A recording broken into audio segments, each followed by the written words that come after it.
Hello दोस्तों, स्वागत है आप सभी का। और यहाँ तंवर राजपूत मोटिवेशन में और हम शेयर मार्केट सीख रहे हैं, आपको पता ही है। और यहाँ से आज मैं आपको थोड़ा सा इंडिकेटर के बारे में बताऊंगा। देखिए, हमने कुछ चीज़ें सीखी है। अभी हमने कैंडल स्टिक सीखा है। कैंडल स्टिक, अब कैंडल स्टिक सीखा है तो उसमें कैंडल कैसी कैसी बनती है वो सीखा है हमने, कि कितने प्रकार की कैंडल होती है ये सीखा है। और उसके बाद में कैंडल कैसी होती है, उस कैंडल का मतलब क्या होता है, कि वो अगर ऐसी कैंडल बनी ग्रीन तो इसका मतलब क्या है, अगर यहाँ पर इसके आगे बड़ी कैंडल बन गई तो इसका मतलब क्या है। तो हमने कैंडल के प्रकार देखे हैं। कैंडल के बाद में उसके बाद हमने जो देखा है कि कैंडल अगर छोटी बड़ी या एक दूसरे को खाने वाली कैंडल बनी है तो उसका क्या मतलब है। अगर कोई कैंडल इस तरह की बन गई तो उसका क्या मतलब है, कोई कैंडल इस तरह की बन गई तो उसका क्या मतलब है। ये सारी चीज़ें हमने सीखी है। उसके बाद हम लोग बात करेंगे चार्ट पैटर्न की। तो चार्ट पैटर्न मतलब क्या होता है, देखिए, दो बार मार्केट ऊपर गया तो इसको हम बोलेंगे डबल टॉप, नीचे आया तो डबल बॉटम। तो इस तरह से चार्ट पैटर्न भी हम लोग सीखेंगे। अब हम थोड़ा सा इंडिकेटर के बारे में भी जानना जरूरी है, क्योंकि ये भी एक पार्ट है कि जिसमें अगर आपको चार्ट पैटर्न समझ में नहीं आता हो, अगर आपको प्राइस एक्शन समझ में नहीं आता हो, तो आप इंडिकेटर का सहारा ले सकते हैं। इंडिकेटर क्या करता है कि आपको सपोर्ट करता है कि किधर जाना है किधर जाना है, आप उसके हिसाब से आप चल सकते हैं। मतलब अगर मान लो कि आप जा रहे हो, आगे कोई बोर्ड लगा हो कि यहाँ से दिल्ली इधर इतने किलोमीटर है, तो आपको लगता है ना कि यहाँ से सीधे चले जाना है। तो इसी तरह से इंडिकेटर भी काम करता है। या फिर एक तरह से इंडिकेटर जो बैटरी होती है ना, जैसे अपने गाड़ी के सामने लाइट लगी होती है, वो लाइट आपको अंधेरे में रास्ता दिखाती है, उसी तरह से इंडिकेटर भी आपको गाइड करता है कि मार्केट किधर जा सकता है।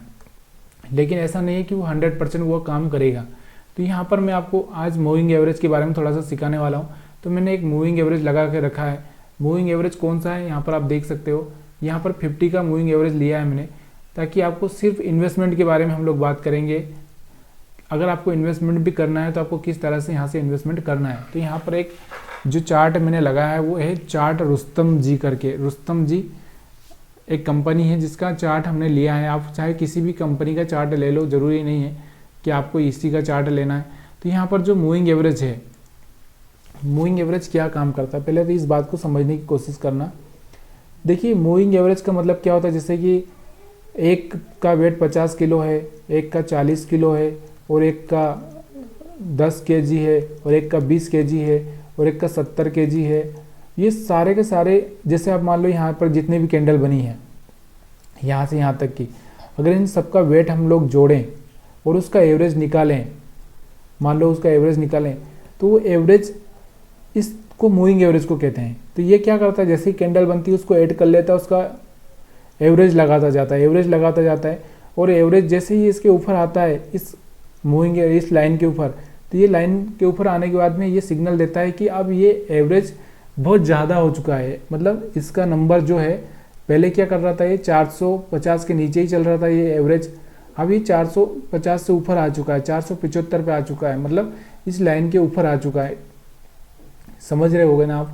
नहीं समझ रहे हो तो प्लीज़ कमेंट करिए। जैसे अब इसके ऊपर आता है तो यहाँ पर इसका प्राइस होता है 475, और इसके बाद में ये स्टॉक कहाँ चला जाता है 2 महीने में, 650। कितना, 650। कितने पे आपने देखा था इसको, 475 पे। तो यहाँ से आपको कितना रुपया मिला, 175 रुपये आपको यहाँ पर मिल गया। यानी कि 650 आपने लगाया और यहाँ से आपको 175 मिल चुका है।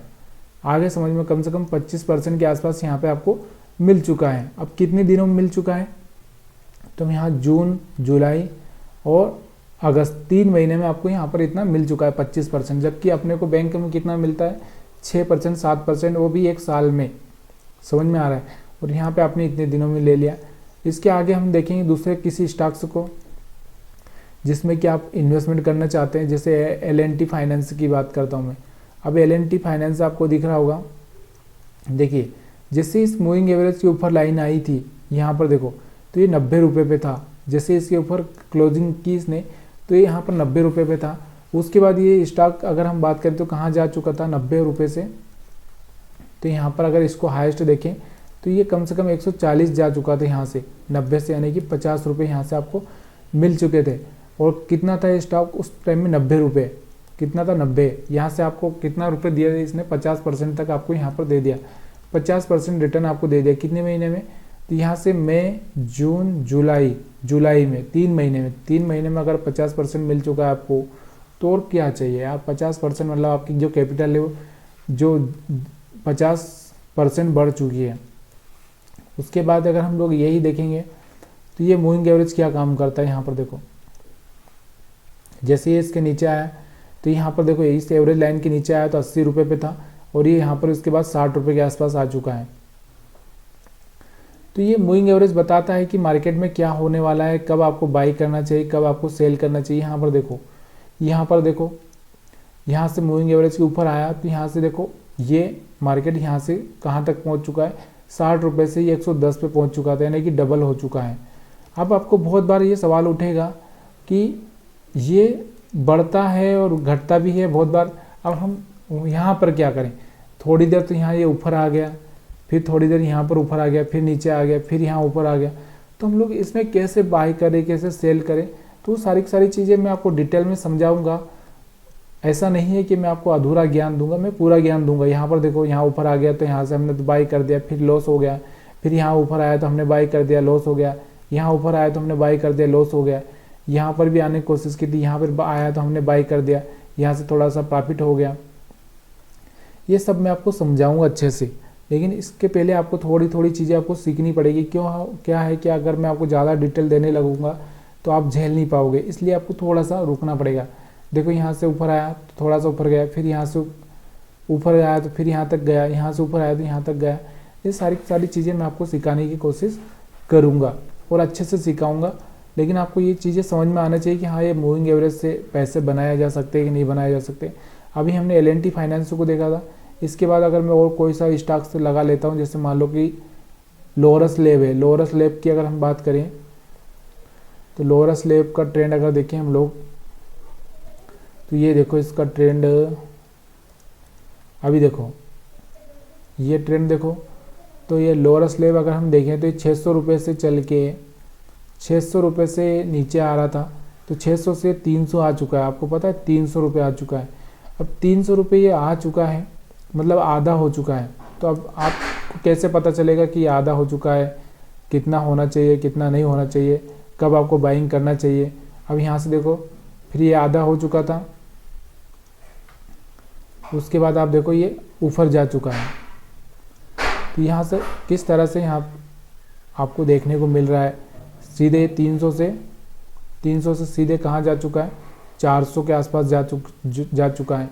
तो यहाँ से आपको बाइंग करनी चाहिए कि नहीं करनी चाहिए, कब बाइंग करनी चाहिए, सारी चीज़ें मैं आपको सिखाऊंगा बहुत आसान तरीके से। तो यहाँ से देखो, यहाँ से लोरस लैब का उस टाइम में एक टाइम था जब ये 300 रुपये से सीधे 600 रुपये पहुँच चुका था, 700 रुपये। और भी अगर हम बात करें इसको पीछे,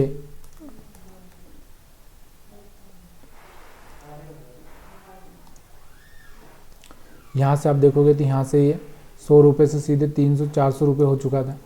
तो ये सारी चीज़ें सिखाऊंगा। देखो ये मूविंग एवरेज काम कर रहा है, देखो मूविंग एवरेज के ऊपर जैसे ही आता है तो ऊपर चला जाता है, यहाँ पर मूविंग एवरेज के ऊपर आता है तो ऊपर एक अच्छा सा मोमेंट देखने को मिलता है।